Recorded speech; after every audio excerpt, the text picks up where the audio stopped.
Welcome to రాజనీతి. తిరుపతిలో ముఖ్యమంత్రి చంద్రబాబు నాయుడు గారి మీద దాడి చేస్తామని కొంతమంది గుర్తు తెలియని వ్యక్తులు బెదిరింపు మెయిల్స్ పంపించారు.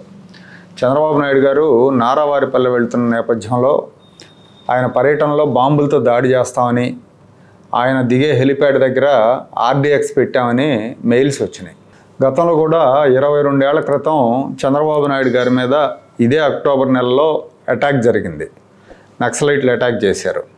ఆయన తిరుమల బ్రహ్మోత్సవాలకు స్వామివారికి పట్టు వస్త్రాలు సమర్పించేందుకు తిరుపతి నుంచి తిరుమల వెళ్తుంటే అలిపిరి దగ్గర నక్సలైట్లు క్లమర్ మైన్స్తో అటాక్ చేశారు. ఈ విషయం అందరికీ తెలిసిందే. చంద్రబాబు నాయుడు గారు మృత్యుంజయుడిలాగా ఆ దాడి నుంచి తప్పించుకున్నారు.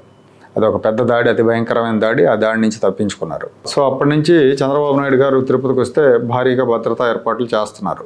ఇప్పుడు కూడా ఈ mails Tirupati agriculture college official mail అడ్రస్కి వచ్చినాయి. చంద్రబాబు నాయుడు గారు హెలికాప్టర్ దిగడానికి ఇదే అగ్రికల్చర్ కాలేజీలో హెలిప్యాడ్ ఏర్పాటు చేశారు. ఈ కాలేజ్ అఫీషియల్ మెయిల్కే చంద్రబాబుని అటాక్ చేస్తాను చంద్రబాబు గారిని అని మెయిల్స్ పంపించారు.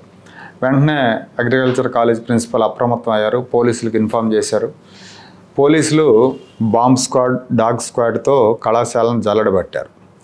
క్లాస్ రూమ్స్, అలాగే కళాశాల ఆవరణ, హెలిప్యాడ్ పరిసరాల్లో తనిఖీలు చేశారు. ఎక్కడ కూడా బాంబులు జాడ దొరకలేదు. ఇవి ఫేక్ మెయిల్స్గా నిర్ధారణకు వచ్చారు. ఎందుకంటే గతంలో కూడా ఇలాంటివి చాలా మెయిల్స్ వచ్చినాయంట. ఇదే కాలేజ్ అఫీషియల్ ఈమెయిల్ అడ్రస్కి మెయిల్స్, బెదిరింపు మెయిల్స్ వచ్చినాయి. చంద్రబాబు గారి మీద అటాక్ చేస్తాం, బాంబు దాడి చేస్తామని.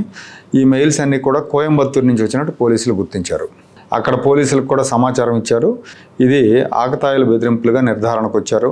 అయితే తిరుపతికి పెద్ద ఎత్తున భక్తులు, VIPలు రాకపోకల నేపథ్యంలో కట్టుదిట్టమైన భద్రతా ఏర్పాట్లతో అప్రమత్తంగా ఉన్నారు.